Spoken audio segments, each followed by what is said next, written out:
Just so the audience knows, Bill McGrane was invited to come up here, and he basically said he couldn't make it, but he was invited. Okay, ladies, I have a first question here. It's for both of you. And I'm gonna have Dorothy Moon start first. Do you think the Idaho Freedom Foundation scoring system is relevant? And do you think your score is a good indicator of how you will perform as Secretary of State? Dorothy?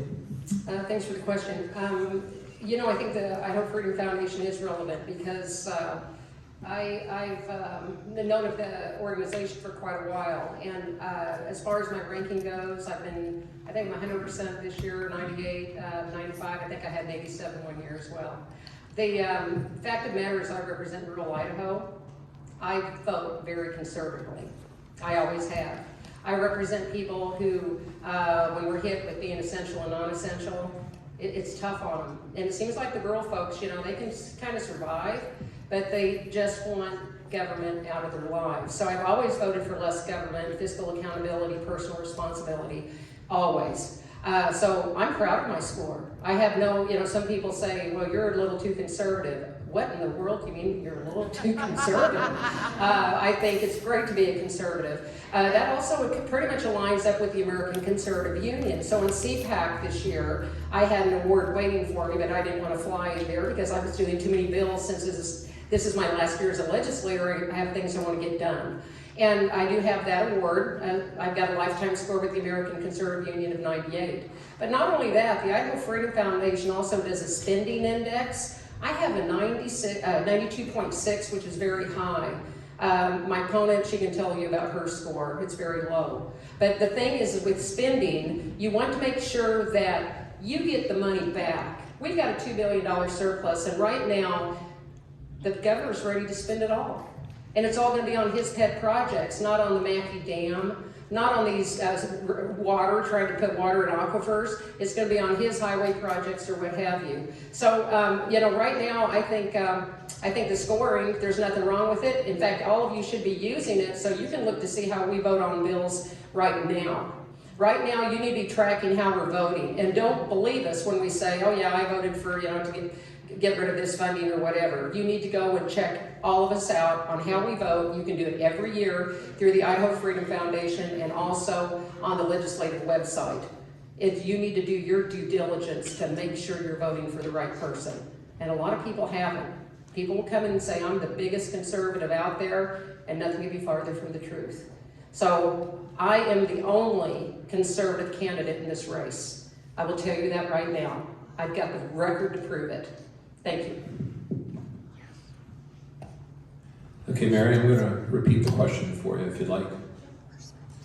Do you think the Idaho Freedom Foundation scoring system is relevant?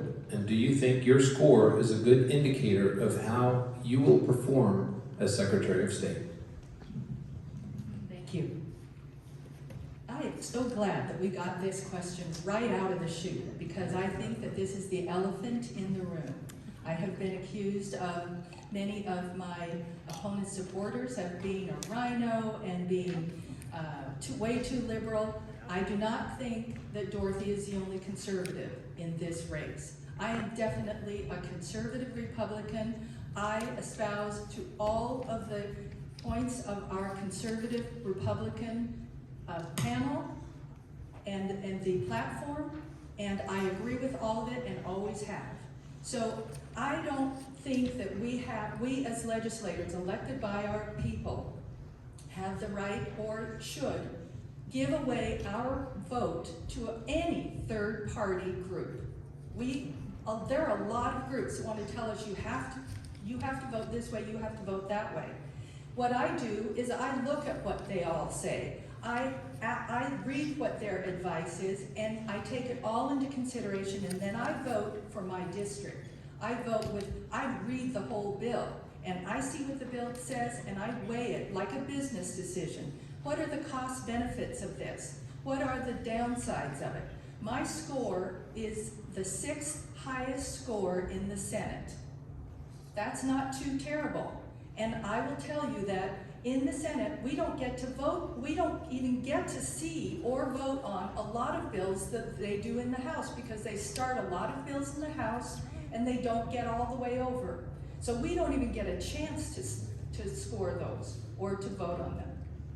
The other thing you have to know is the Idaho Freedom Foundation is not always relevant when you're talking about social issues. They will not score any pro-life bills, any bills that have to do with life or abortion, anti-abortion, and that is a huge issue for me. I am fully pro-life, and so I always help with those bills. Do you remember the Fairness in Women's Sports Act bill, that where it keeps biological boys from playing on our girls' sports team? Representative Barbara E. Hart and I worked very hard to get that through. I was the Senate sponsor of that bill, and that was the hardest bill, almost as hard as Pastor Tim's teenage drug rehab bill. And neither one of those bills were scored by the Idaho Freedom Foundation. So just take it into consideration that there are a lot of factors, and I'm happy to talk about this again, because there's more to say. Thank you. Thank you.